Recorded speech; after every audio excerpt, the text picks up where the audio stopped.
तुम्हारे नाम अब भी धड़कता है। 56। कॉलेज।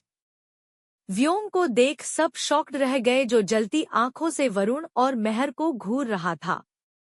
वहीं व्योम को सामने देख मेहर ने तुरंत डर से अपनी पलकें झुका ली, जैसे उसने आज कोई बहुत बड़ा जुर्म किया है। वरुण झटके से उठा और गुस्से में व्योम को देखकर बोला, व्योम, ये क्या हरकत है? तुम ये क्या कर रहे हो? वो अपनी बात खत्म कर ही रहा था कि अचानक व्योम ठीक उसकी तरफ गुस्से में बढ़ा और उसके सामने पहुंचते ही उसने एक जोरदार मुक्का वरुण के मुंह पर जड़ दिया। मुक्का इतनी तेज था कि वरुण एक जोरदार आवाज के साथ जमीन पर जा गिरा। उसके मुंह से खून निकल आया। वहीं आसपास खड़े लोग जोर से चिल्लाने लगे, व्योम, ये क्या कर रहे हो? व्योम वहां रुका नहीं। वो आगे बढ़ा और उसने गुस्से में झुककर वरुण की कॉलर पकड़ ली और उसे जोर से खींचकर सीधा किया और एक और मुक्का उसके दूसरे गाल पर जड़ दिया। अब तक वहां से बाकी लोग भाग निकले थे। वहीं पीछे से रोनी भी क्लास में आया। उसने जब व्योम को वरुण को इस तरह मारते देखा तो वह उसकी तरफ भागा उसे रोकने के लिए। पास खड़ी मेहर तो जैसे अपनी जगह पर जम सी गई थी। उसे कुछ भी समझ नहीं आ रहा था कि वहां हो क्या रहा है। आखिर उधर रोनी व्योम के पास आया और उसे रोकने की कोशिश करने लगा। उसने व्योम को रोकने के लिए उसे कंधे से पकड़ा, पर व्योम ने गुस्से में उसे भी दूर झटक दिया। क्लासरूम पूरी तरह से तहस-नहस हो चुका था। आधे लोग तो डर की वजह से वहां से भाग गए थे। उधर व्योम मुक्कों पर मुक्के वरुण पर बरसाता जा रहा था। उसे जैसे होश नहीं था कि वह क्या कर रहा है। उसका गुस्सा इतनी तेज था कि उसकी एक एक नस साफ झलक रही थी। चेहरा तो ज्वालामुखी सा लाल था। वहीं रोनी जोरदार झटके की वजह से पीछे जा गिरा। उसे कुछ भी समझ नहीं आ रहा था। वहीं मेहर ने उसे गिरा देखा तो रोते हुए कहा, रोके उसे। ये सुन रोनी अपनी जगह से उठा और बोला, वो अब नहीं रुकेगा। मुझे यहाँ उसके भैया को बुलाना पड़ेगा। ये कहते ही उसने फोन निकाला और वंश को कॉल मिलाने लगा। कुछ ही घंटियों में वंश ने फोन उठा लिया। फोन उठाते ही उसने कहा, हेलो रोनी। उसकी आवाज सुनते ही रोनी घबराई आवाज में बोला, हेलो वंश भाई। वो दूसरी तरफ उसी घबराहट के साथ बोला, हेलो भाई। वहीं वंश दूसरी तरफ बोला, हेलो रोनी, तुम्हारी आवाज नहीं आ रही है। जोर से बोलो। और ये शोर कैसा हो रहा है पीछे? हेलो रोनी।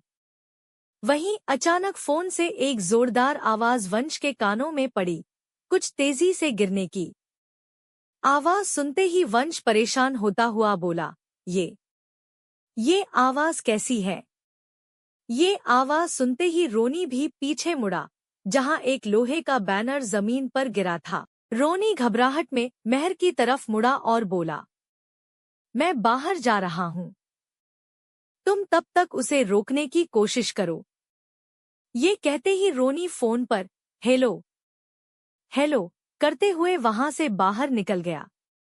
वहीं मेहर ने आसपास देखा, जहां अब तक आधे से ज्यादा लोग डर से भाग गए थे और थे तो बस वरुण के दोस्त, जो बस डर से खड़े सारा मंजर देख रहे थे। किसी के अंदर इतना दम नहीं था कि वो व्योम मल्होत्रा को रोक सके। वहीं मेहर से अब और बर्दाश्त नहीं हुआ। वो धीमे धीमे कदमों से डरते हुए व्योम की तरफ बढ़ी। दूसरी तरफ रूहानिका की बात सुनकर रियांश ने आगे बढ़कर उसके होठों पर झटके से अपनी एक उंगली रख दी और धीरे धीरे कदमों से उसके करीब बढ़ने लगा। उसे पास आता देख रूहानिका घबराते हुए अपने कदम पीछे लेने लगी। वो जैसे जैसे आगे बढ़ रहा था, वैसे वैसे रूहानिका पीछे जाती जा रही थी और कुछ कदम पीछे लेते ही अचानक रूहानिका अपनी जगह पर रुक गई, क्योंकि पीछे अब दीवार थी। यानी वो दीवार से सट चुकी थी।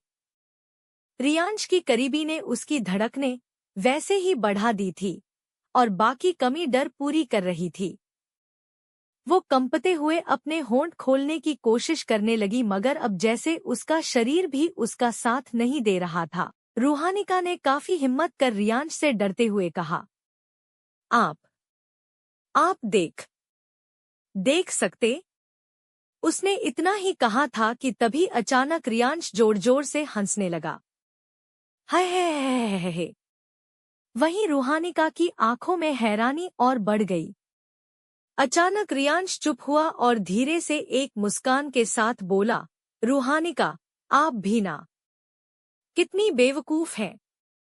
मैं तो बस मजाक कर रहा था। ये सुनते ही रूहानिका धीरे से बुदबुदाई, मजाक। तभी रियांश हंसकर बोला, जी, मजाक। और आप मेरे इस मजाक को कहीं सच तो नहीं समझ बैठी ना? ये सुनते ही रूहानिका हड़बड़ाई और वो भी हंसते हुए आंखें भींचकर बोली, अच्छा, आप मजाक कर रहे थे। मुझे लगा कि आपको। ये सुनते ही रियांश का चेहरा अचानक फिर सख्त हो गया। वो धीमी आवाज में बोला, कहीं आपको ये तो नहीं लगा कि मुझे दिखने लगा? ये सुन रूहानिका फिर हैरानी से बोली,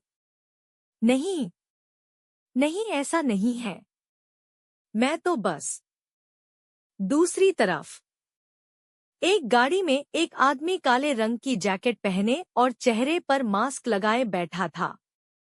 उसकी नजर रह कर सामने एक बड़े से मॉल की तरफ जा रही थी, जैसे वो वहां से किसी के निकलने का इंतजार कर रहा हो।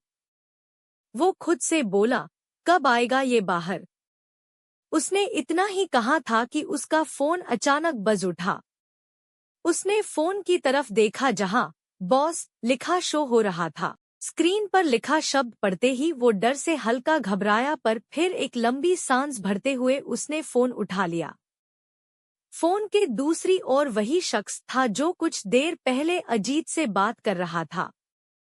फोन उठाते ही उस आदमी ने धीमी आवाज में कहा, हेलो सर। ये सुन दूसरी तरफ बस एक ठंडी आवाज आई, काम हुआ?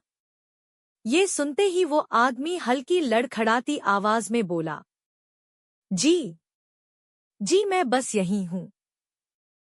पर अब तक वो बाहर नहीं निकला है। ये सुनते ही फोन की दूसरी तरफ वाला शख्स उसी गहरी आवाज में बोला, उसका वहीं इंतजार करो। और वो जैसे ही वहां से निकले, उसका खेल वहीं खत्म कर दो। और हाँ, काम खत्म होते ही तुम तुरंत वापस ऑस्ट्रेलिया के लिए निकल जाना। वापस तुम्हारी शक्ल मुझे यहाँ दिखनी नहीं चाहिए। और काम के बाद पैसे तुम्हारे अकाउंट में पहुंच जाएंगे। ये कहकर उसने फोन काट दिया। क्या होगा आगे? एक तरफ व्योम का गुस्सा तो दूसरी तरफ बढ़ रही है रूहानिका। क्या वो व्योम को रोक पाएगी? उधर कौन है वो आदमी और किसे खत्म करने की साजिश कर रहा है? आगे जानने के लिए पढ़िए तुम्हारे नाम से अब भी धड़कता है, लेखिका शिवांगी। अगर आपको मेरी कहानियां पसंद आए तो please subscribe, follow, share and comment करें और अपना फीडबैक भी दें। शुक्रिया पढ़ने के लिए। अगला भाग जल्द आएगा। पढ़ने के लिए शुक्रिया।